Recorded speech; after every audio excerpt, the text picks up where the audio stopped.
Thank you so much. Thank you. Uh, just last summer, as a matter of fact, as I was turning 70 years old, I had for the first time gone back to my where I went to school in Brown University in Providence, Rhode Island. And I stood, it was really a moment for me because I stood in front of the building where in 1970 they called us up there on a spring afternoon, turning into evening, and they told us that where I had gone, where I actually learned how to drink beer in high school, where I had gone my senior year of high school with Kent State University, that four undergraduate students had been shot down and killed by the National Guard. And that's still, after all these years, that's still shocking to me. But there was no doubt then, and there's no doubt now to me that violence is not the answer to the things that we need to do in our society. I'm glad to say that the response of the students there and for some months to follow was a very decidedly nonviolent response, but one directed at both the Vietnam War and social justice in terms of racial issues in particular. Uh, I was trained in those days as a nonviolent demonstration marshal. And so that was our response. And the biggest thing that came out of that for me was that thanks to Birch Bayh, we ended up having the 18-year-old vote, which was the most quickest passing uh, amendment to the Constitution ever. And so the 18-year-old vote, and Sarah's going to talk about that, but we have a forum next week on youth voting, and I still think that's a critical aspect to our response as a society to make sure that young people start out when they first have that opportunity to vote, and beyond that to participate in other ways in our democracy. So you can imagine all the years I've marched and been places and made my voice heard, but I've never doubted. And I got to be King Day. We had to fight to have King Day here in Arizona, but I've never doubted that to me the both the correct and the constructive way to go about that was through nonviolence. And so it was that as an organization we had what I'm very proud of in terms of our activities on the 2020 in terms of encouraging people to vote, people of all ages and all descriptions, and trying to facilitate that largely in the face of a pandemic by promoting vote at home. And so I thought that was a good thing.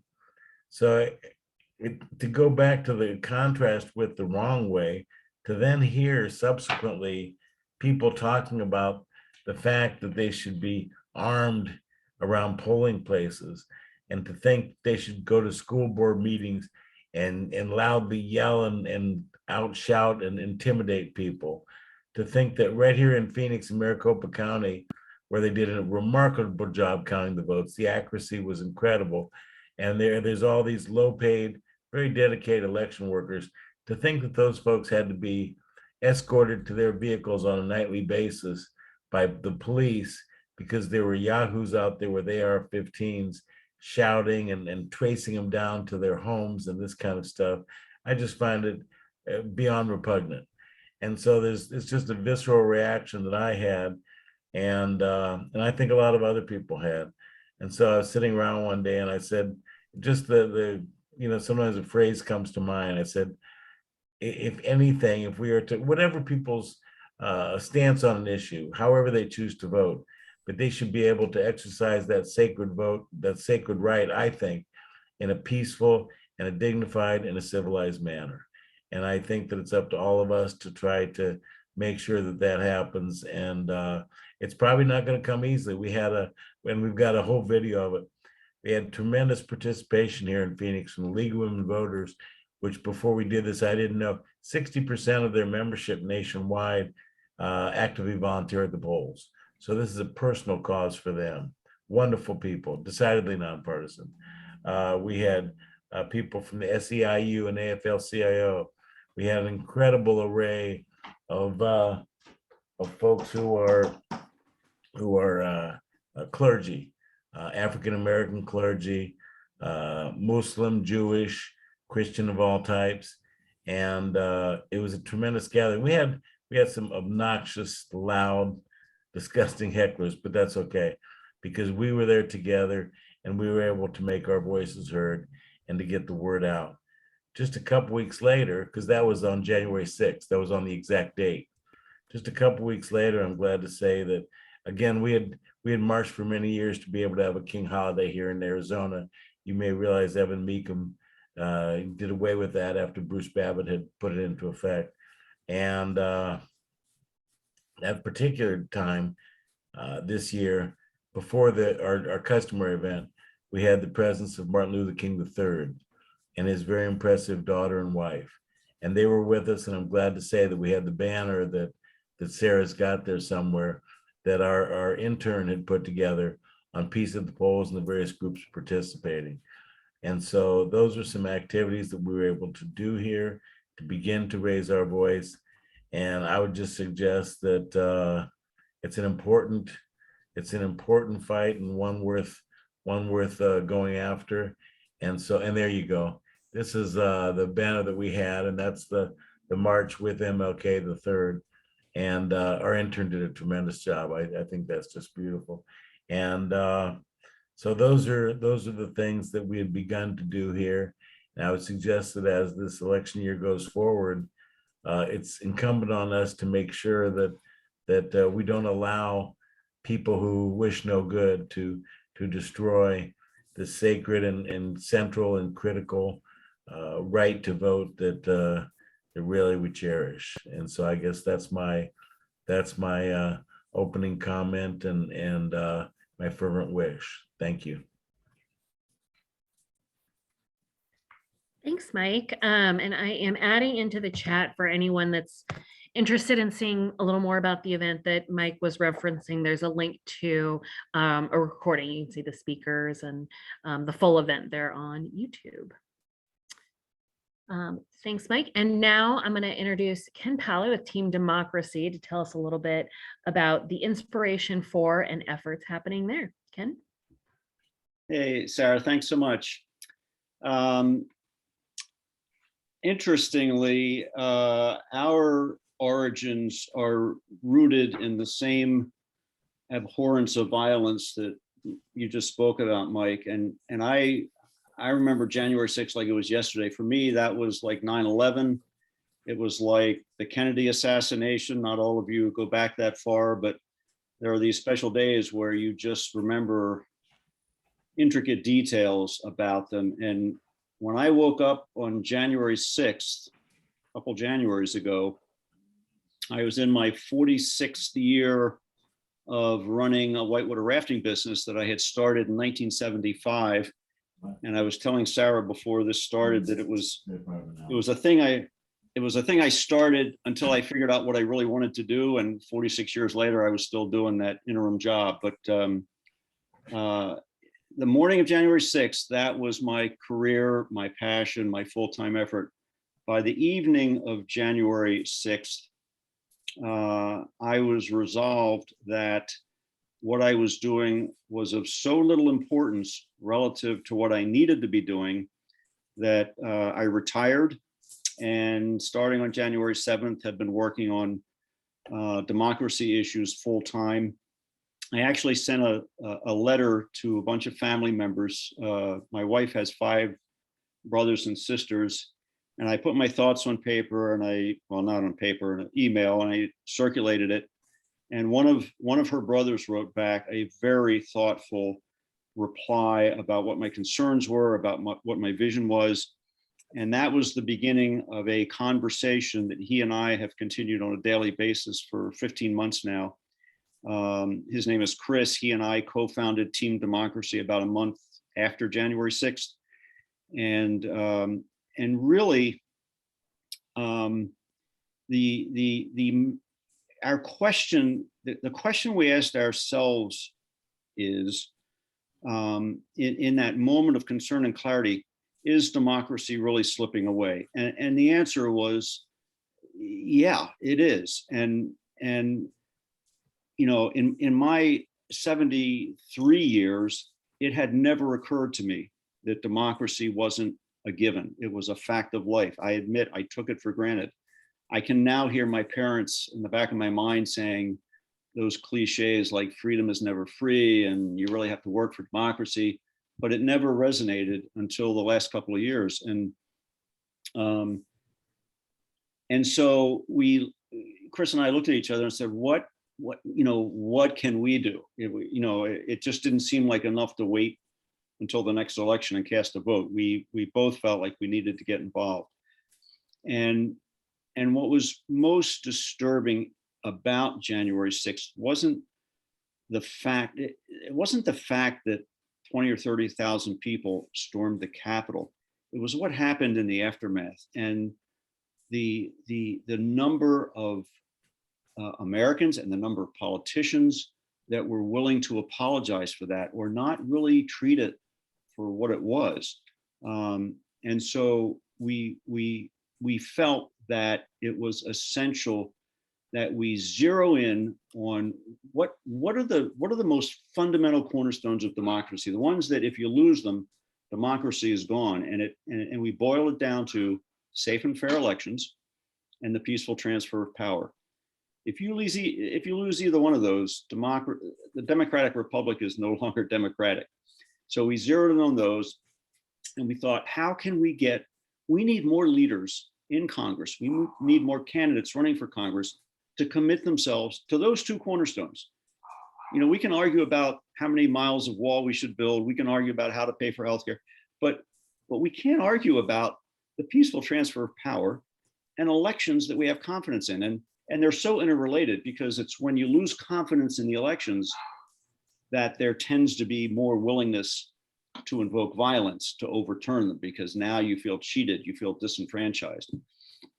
So we zeroed in on those. We created a pledge that said, I commit myself to these two cornerstones of democracy. And our goal from the beginning has been to get that pledge in front of every incumbent in Congress and every candidate for Congress between now and November. So we've been developing partnerships. We spent about 2 months working with the Carter Center on this, because coincidentally, they were developing a pledge of their own at the same time. They looked at ours, they liked ours better. They made their lawyers available to us. We tweaked a few phrases, but they essentially went with our pledge. We've also been working very closely with Jim Baird Brian Baird and Jim Gerlach at USA FMC. That's the former Members of Congress organization. They were developing a pledge called the Civility Not Violence Pledge. So we had some thoughts for them, and we kicked that around a little bit. But the odd thing about this is I'm not really a pledge guy, and I'm not a petitions guy. I've never signed a petition or a pledge in my life, because honestly, I think most of them are relatively ineffective. They get signed, they get put on a shelf somewhere. A year later, they're forgotten, and they really don't fundamentally change policy or perspective in a meaningful way. And so the logical question is, why are we going with a pledge in this instance? The one exception to that is the Taxpayer Protection Pledge. Grover Norquist launched this thing under Reagan's administration, I believe. And it's been around for 30, 35 years, and it's enormously impactful. And the reason it's so impactful is that it has trackability and accountability. It's got a software platform underneath of it that tracks who signs it, who doesn't sign it, who violates it, and there's accountability features to it. So we took inspiration from that, and we've had some really smart IT people building a platform underneath this pledge that will track everything, that will make that information available to the media, to voters, and to donors. And so we're going to invite every candidate to sign this pledge. In many cases, the candidate from the left and the candidate from the right may both sign it. And if they do, that'll be a wonderful thing. And I think it'll be a newsworthy thing. I don't know if any of you have seen the Cox Peterson ads from the 2020 gubernatorial race in Utah. They went viral all across the country because Cox and Peterson stood in front of the camera, one with a red tie and one with a blue tie. They were running for governor.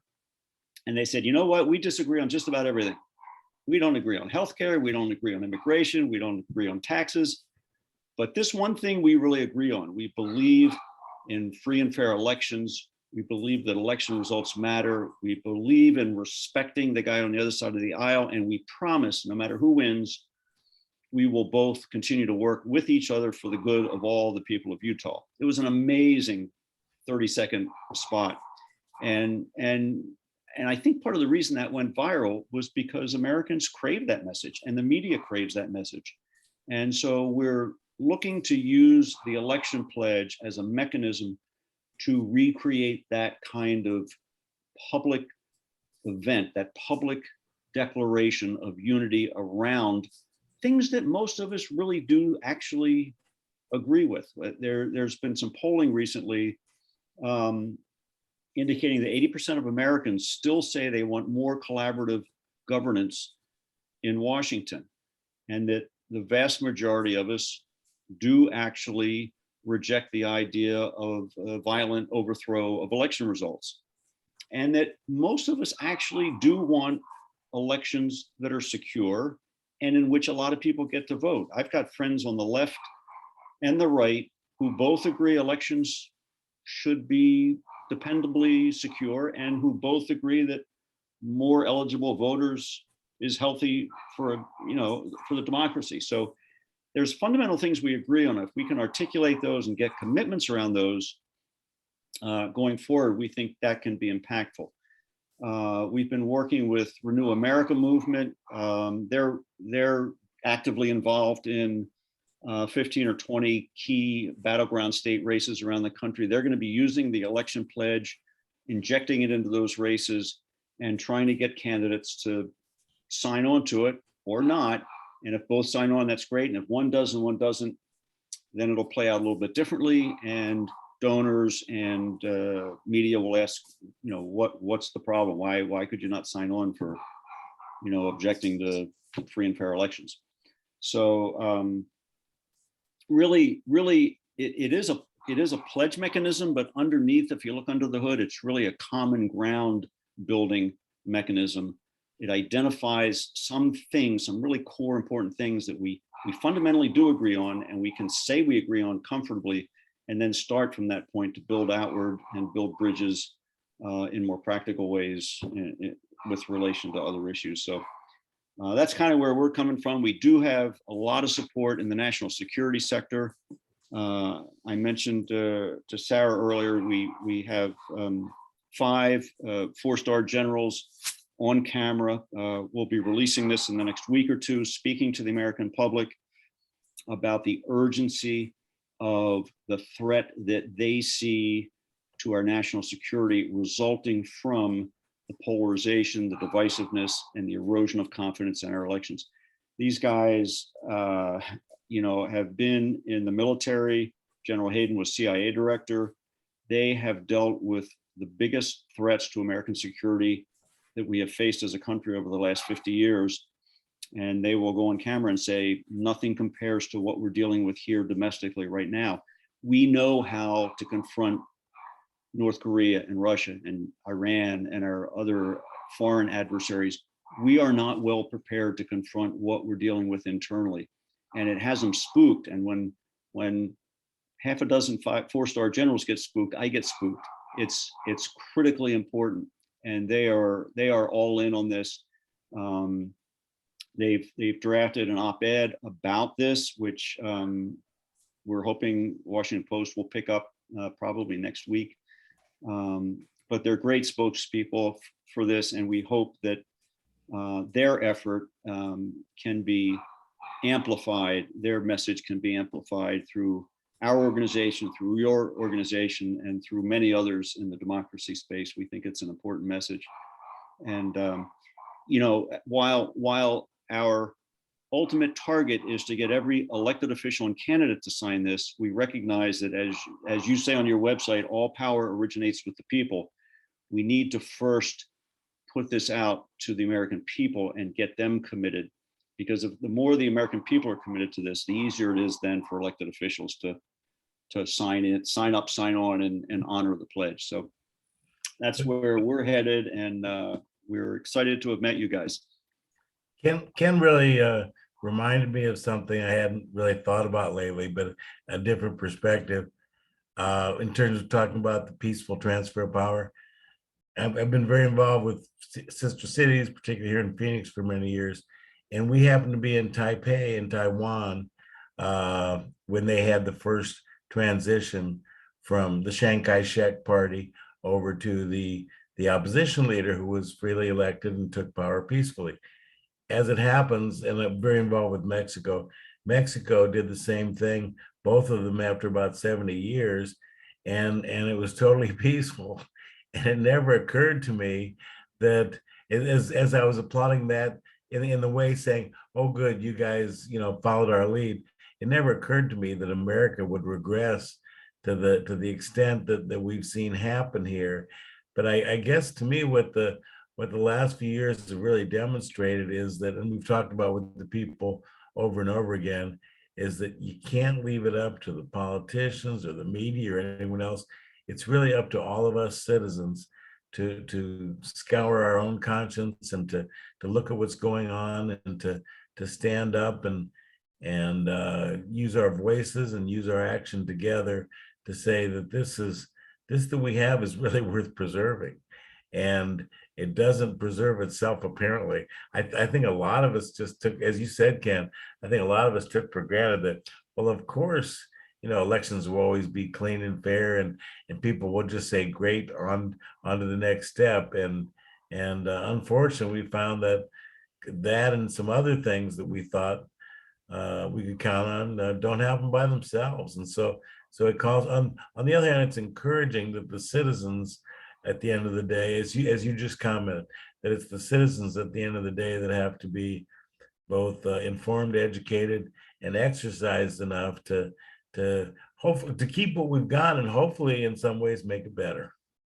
Yeah, and I think the reality is that inside the Beltway is far more polarized than outside the Beltway. The experience of Braver Angels and living room conversations is that when we get people together to talk about substantive issues, what they always come up, Braver Angels, it's, reds and blues talking together on it. They come away realizing they have a lot more in common than they thought they did. And the divisiveness wasn't what they thought it was.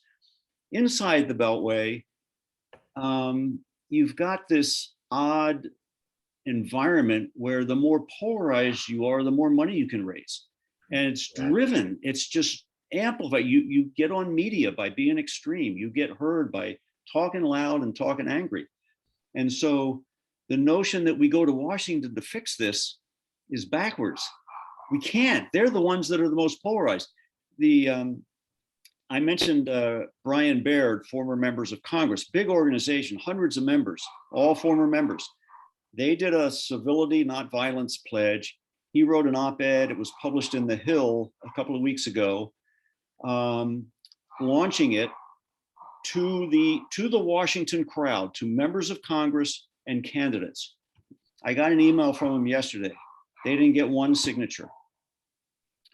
And we had been talking with him for months saying, we think this initiative needs to go out to the grassroots first and come up through.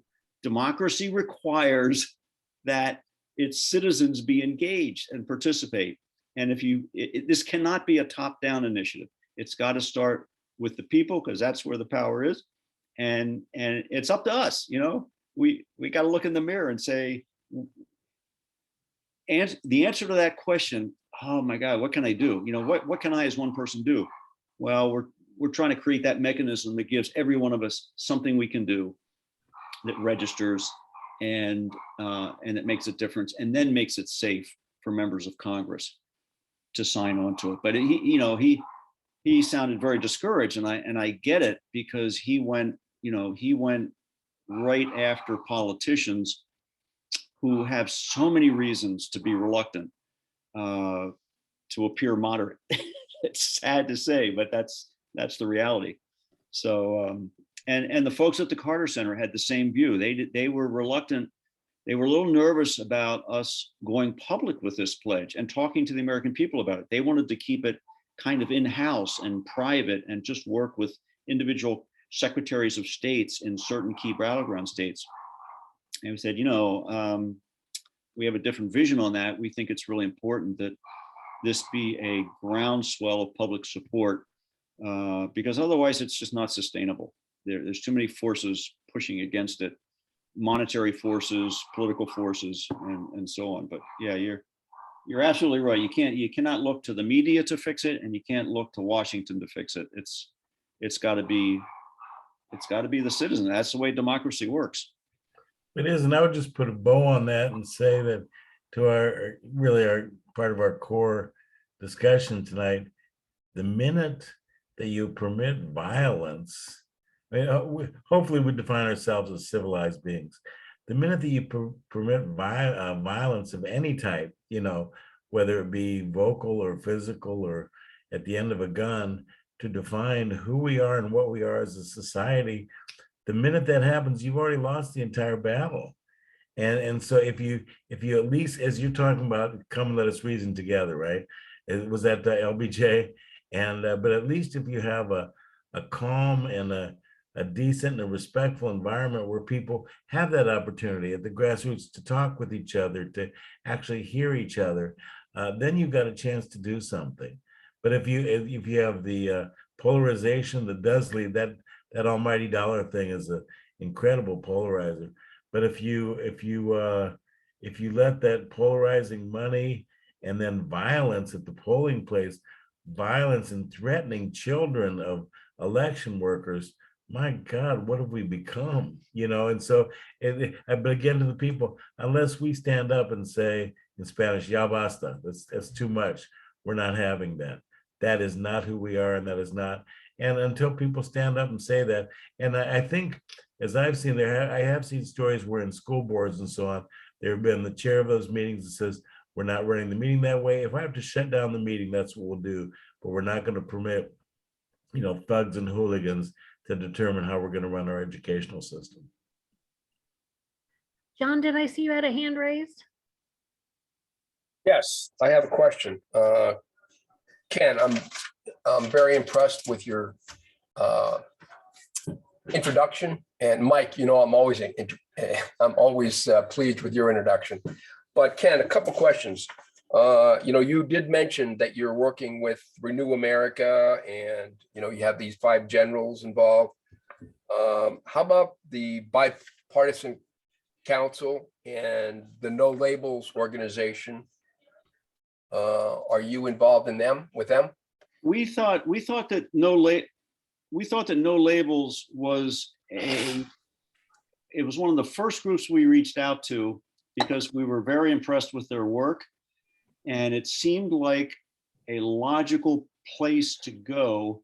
We, under no circumstances did we want the first 50 congressmen who signed this to all be from one party or the other, because the moment it takes on any hint of partisanship, it's dead in the water. So we have always envisioned taking a Noah's Ark approach, where we ask for signatures in pairs, where it's one Democrat, one Republican. The same way Cox and Peterson, they would be the poster children for this. We are in effect memorializing what Cox and Peterson did 2 years ago in Utah, and putting it on paper and asking other people to do the same. We've had a couple of conversations with Nancy Jacobson at No Labels. Her focus seemed not to be, it seemed to be more on identifying and running a third party ticket in the next election. That was where her thought was, her emphasis, her energy. And the last time we spoke with her was probably 4 or 5 months ago. We've come a long way since then. We've developed a lot of other partnerships now that are very important. And so I think we will circle back to her. But yeah, there's 56 members of the Problem Solvers Caucus, and half of them are, 28 of them are Republicans, 28 are Democrats. If you want to join that caucus, you have to bring a member of the other party with you. And so we still think that that's going to be a place we want to begin to get actual signatures from congressmen. But the No Labels organization is focused elsewhere at the moment, but we haven't given up on that. What was the other one that you mentioned? Bipartisan Policy Council, BPC. No, I don't think we have spoken to them. Think tank in DC.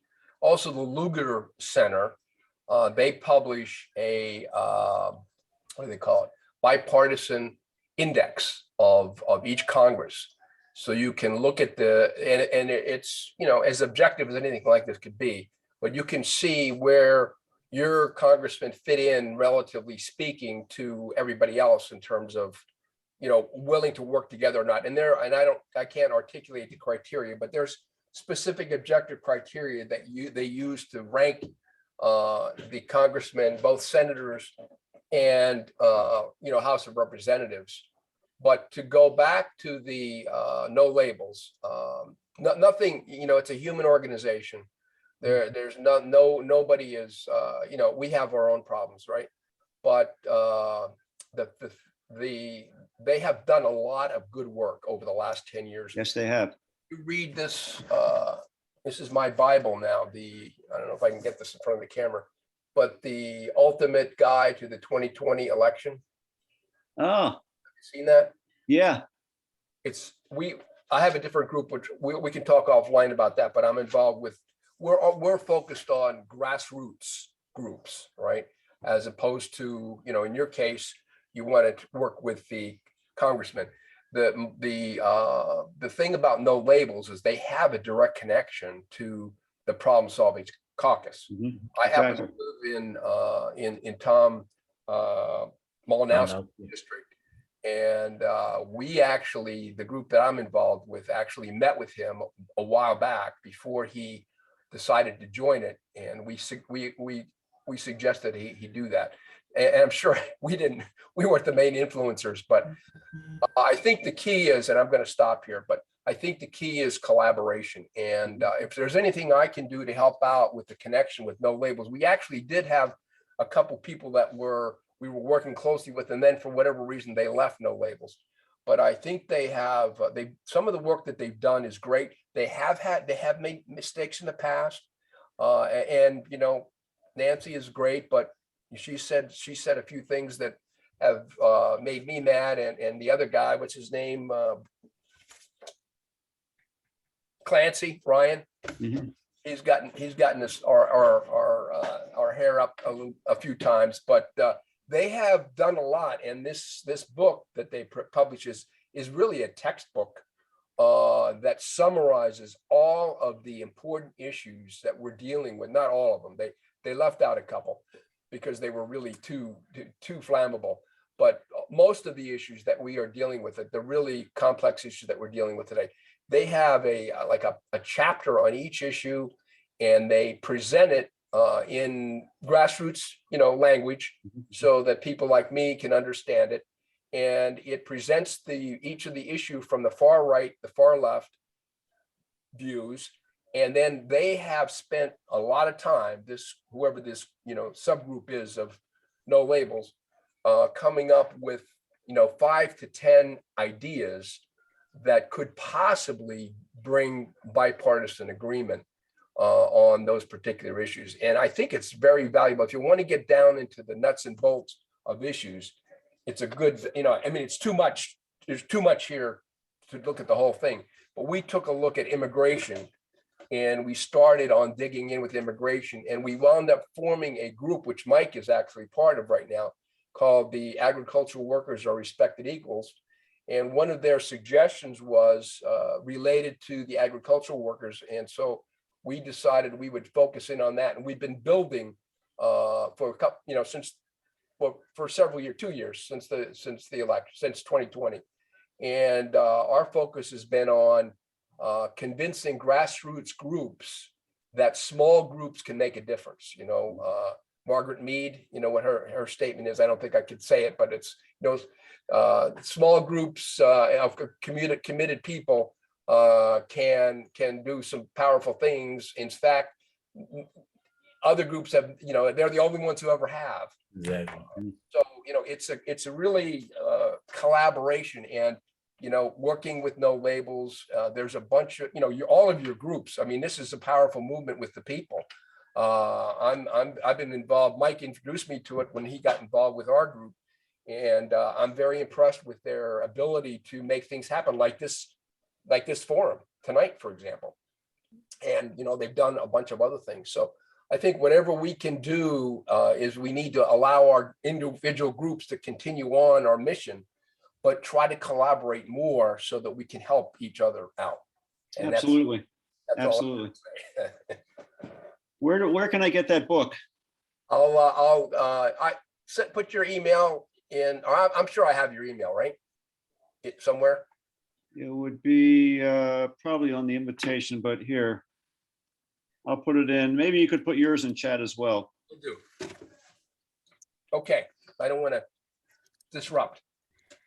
Well, thanks, John. Well, that is a perfect segue into, let's open it up. And, while we've got Mike and Ken with us, if there's any other questions that we have from the audience, anybody have sort of experience that they, work that they're doing that relates, that would be helpful to get insight, feel free to take yourself off of mute rather, and we can answer those now.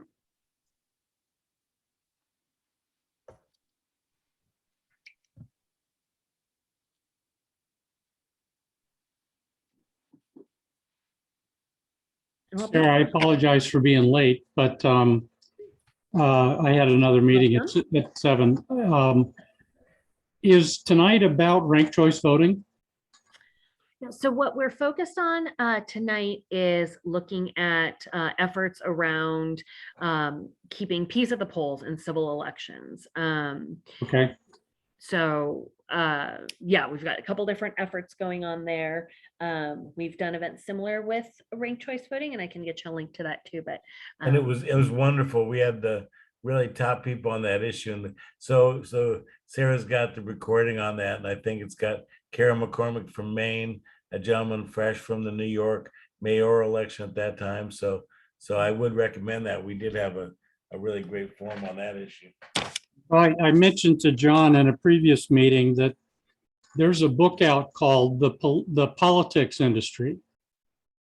And it's by a Harvard business school professor who's one of the major business consultants to large corporations. His name is Michael Porter. And he co-authored the book with a lady who runs a $250 million a year food service business called Catherine Gill, G-E-I-L. And they took on analyzing politics like it was the oil industry or, one of the industries that they analyzed. And the lack of competition in the industry is one of the key factors that they concluded in their analysis drove the divisiveness and dysfunction that we have. And they actually call politics a duopoly. It's not a monopoly, but it's a duopoly where the parties, have contrived to create a system together so that whichever party is in power has total power, and the other party is kind of cut out. But the minority party doesn't want to change that because they want to be in the majority in the next election. And of course, they come every 2 years. So they suggest ranked choice voting as the number one thing that could undercut that duopoly, that control over the primary process. And if you break that partisan control over the primary process, you might go a long ways towards minimizing the impacts of people who are beholden to parties once they get to elected office. Yeah, Bob, I dropped in the chat for you a link to the RCV event we did that had a great panel for that one too, if you want to take a look at that as well. Oh, great. And I would comment real quickly, Bill, both David and John are very passionate about that ranked choice voting.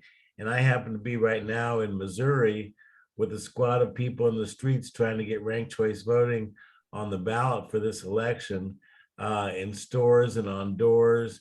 And it's a real movement. And interestingly, the money to fund this effort to try to pass ranked choice voting comes because it's paired with a marijuana legalization matter. That's smart politics. It turns out to be a pretty good combination, but it's amazing. I don't know if you saw, there was just a University of Maryland study that said, and ranked choice voting hasn't been out there that long, but they said Right. that 61% of the public now supports ranked choice voting. And the more I see and hear of it, John started out and he was more of an advocate for it than I was, and I was skeptical. But the more I see of it, it just seems to the moderation. I got two quick things for you.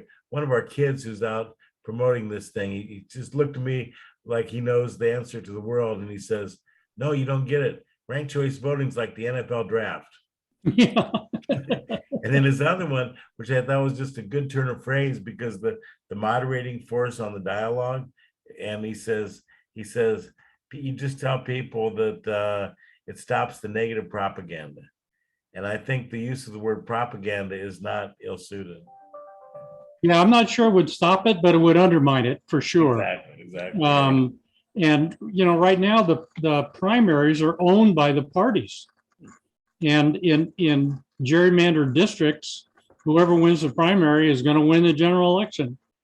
So if you can break any part of that chain and open it up to more competition, and more people, plus you reduce the general election from what a lot of people feel is, I've got to choose the lesser of two evils. I really don't like either one, right? And of course, a lot of people who aren't partisan extremists, who want, kind of more moderate candidates, don't find either one to be very attractive. I like some of this, I like some of this, I'll vote for the lesser of two evils. You kind of eliminate that. And we can keep, sorry to interrupt. We can keep the RCV conversation going. I know we got a couple hands raised, though. I want to make sure we give it all the questions related to the piece of the polls too. Sure. Ken, I see you got your hand raised. Yeah, I will talk all day about RCV if you want to. Catherine We need to do a Gell. follow-up event. Catherine Gell became one of my favorite people in the world. As we started working on this project, so many roads led back to her. And I assume have you seen her TED Talk? Yes. It's astonishing. And I tell all my friends to watch, anybody I meet, I tell to watch it. And I say, look, this is, Catherine Gell is my therapist. If I ever get really discouraged, I go back and I watch her TED Talk again, and I'm all pumped up and ready to go. It's remarkable. She has hit the nail on the head, and the politics is an industry, and it is completely rigged because of the gerrymandering. And so you had to win the primary, you have to be an extremist. And so you end up with two extremists in the general election, and it's horrible. But she's got the answer nailed. If we can get that over the finish line, man, oh man, that would be astonishing. The cool thing about it is you don't need a constitutional amendment. Nope. Just need state laws to pass it. Right. Yep. And as was said, the majority of American voters want it. The parties don't want it, but the No. majority of American voters do want it, and that's where therein lies the hope. Yep.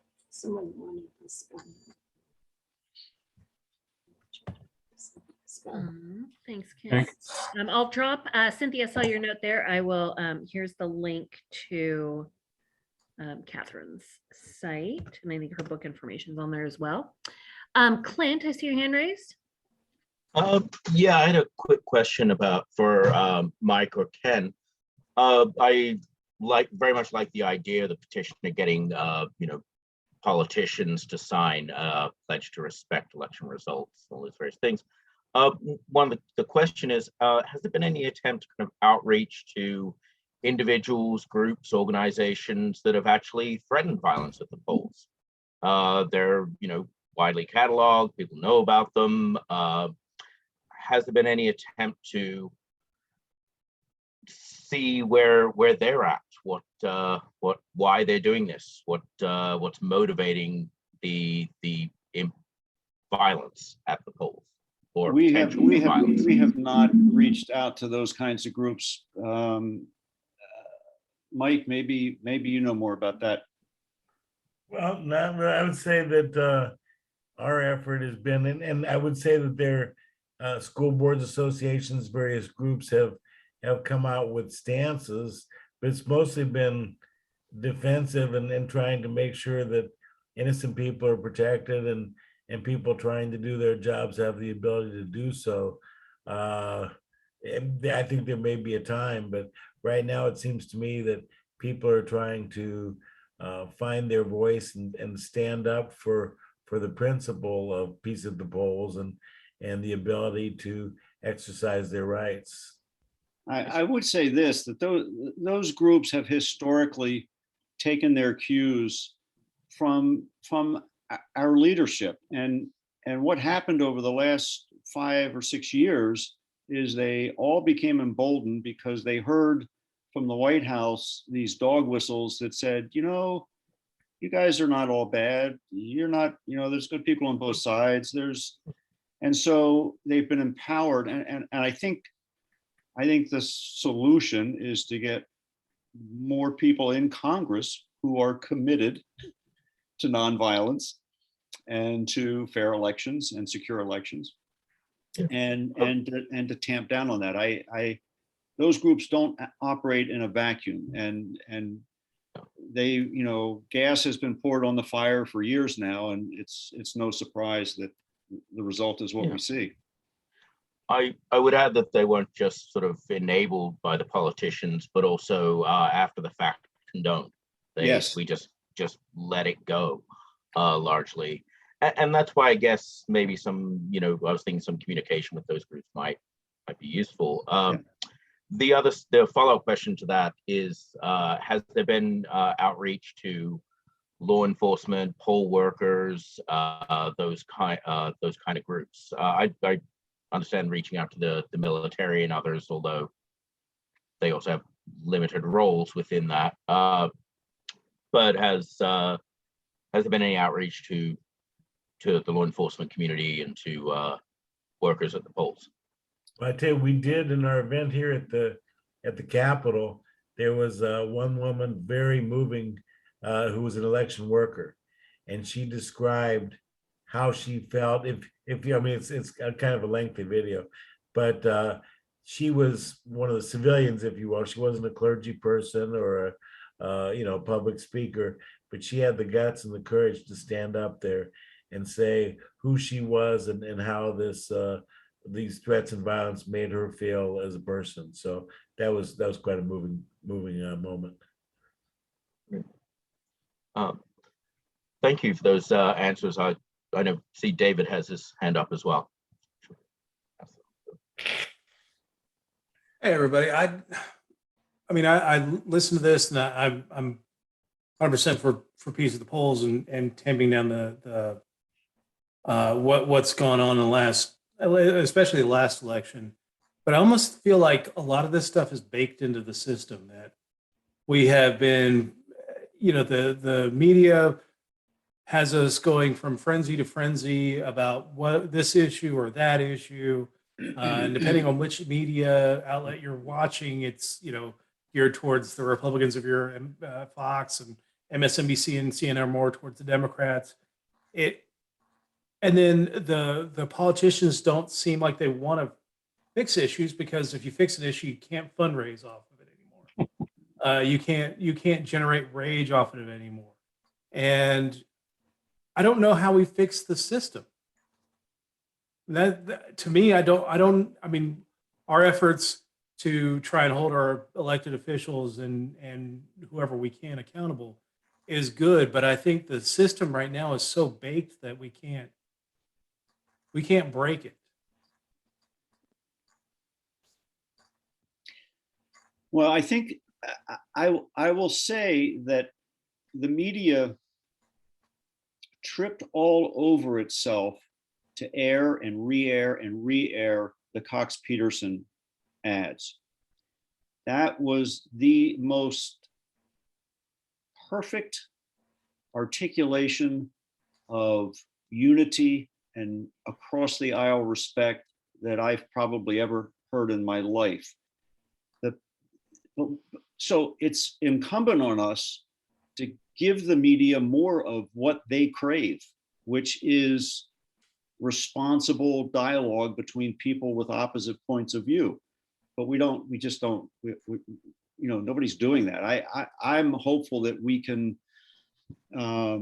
we have in the back of our minds an initiative that we're going to probably start in June or July called the Team Democracy Challenge. And it's kind of like the old ice bucket challenge from 2014, but without the ice and without the bucket.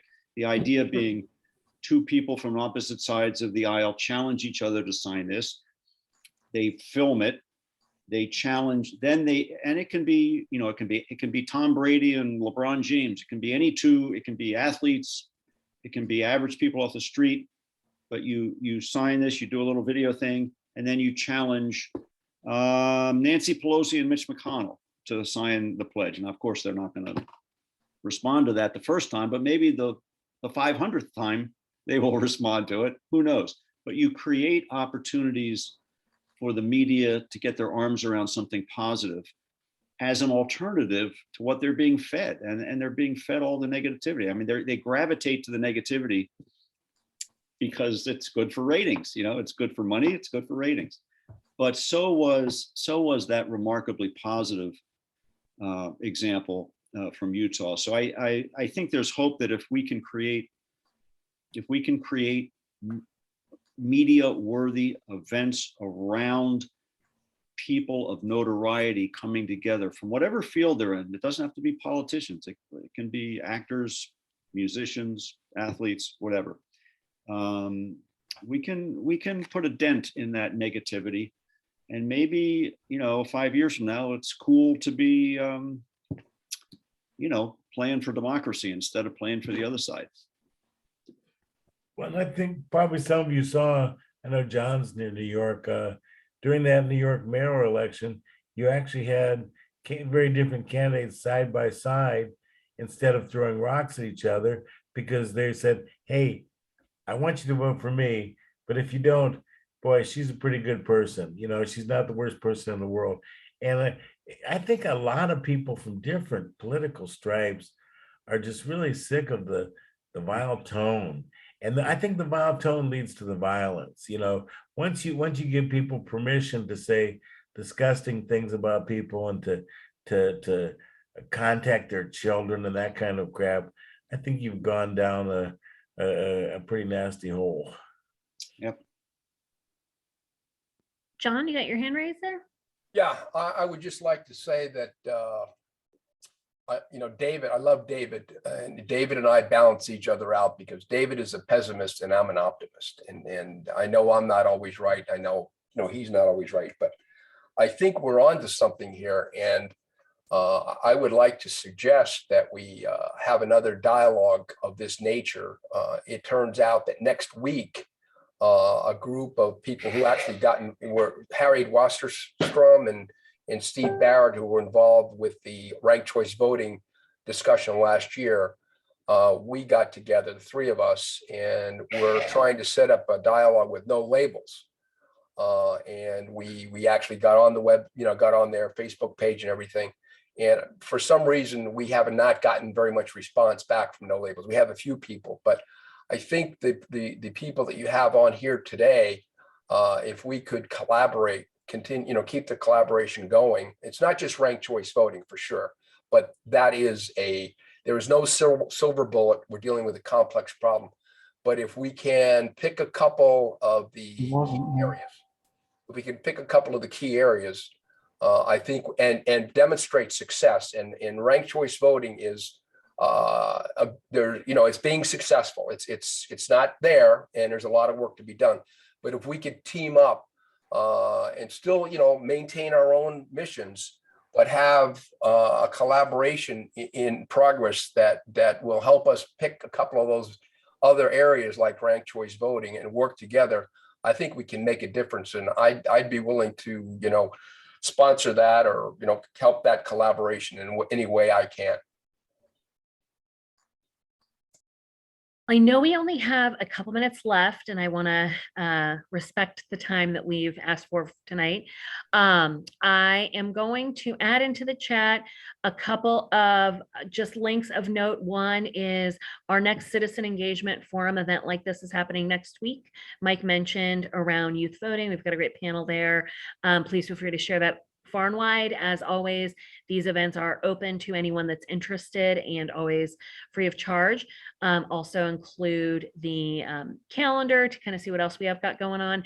In our next few minutes, Ken or Mike, I wonder if you wanted to share sort of next steps, Ken, where people can sign the pledge, Mike, sort of next steps with Peace at the Polls, kind of send us out on an action note. Oh, mine's easy.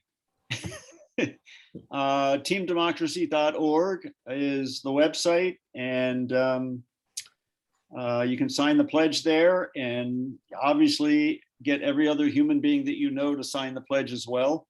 And stay tuned for, I'll share with you, Sarah, the op-ed and the video as soon as it goes public, and maybe you can splash it on the website and get it out to your friends.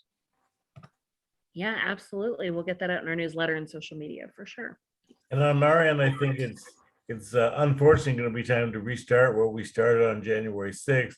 It's not something like Earth Day that you can only pay attention to once a year.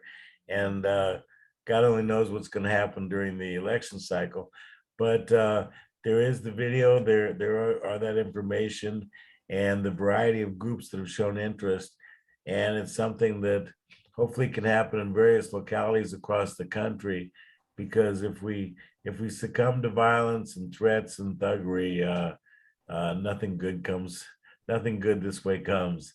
And so I don't pretend to have the magic answer, but we began a dialogue, and I hope that's something. And Sarah, by the way, who's just phenomenal. She's amazing at how she works her magic here. But if people want to come together and further dialogue from different localities across the country, I'm sure we could set up some forum to try to encourage that, as we've done with vote by mail and other subjects. Yeah, absolutely. I also included in the chat for everyone the link to our calendar of events with the people. One of the things you'll notice on there is a recurring event of a voting rights committee that Mike, along with another of our House of Delegates, Betty Murchison, run. And a lot of these events come out of that committee, as well as the Peace at the Poll effort. We'll be continuing to put together a toolkit that we hope to be a resource we can share far and wide, anyone interested in getting involved there. And as I said, we'll keep up with Team Democracy and be sharing the work that they're doing there as well. Thanks, Bob. Definitely make sure you check the chat before you head out. I just want to say thank you again so much to Ken and to Mike for the work that you're doing. Just everything that you have put into this effort to make sure our elections are safe and secure. And thank you for spending your time with us tonight. We appreciate you, and I'm sure we will see you all again soon. I hope Thanks, so. Sarah. Thanks for having us. Bye.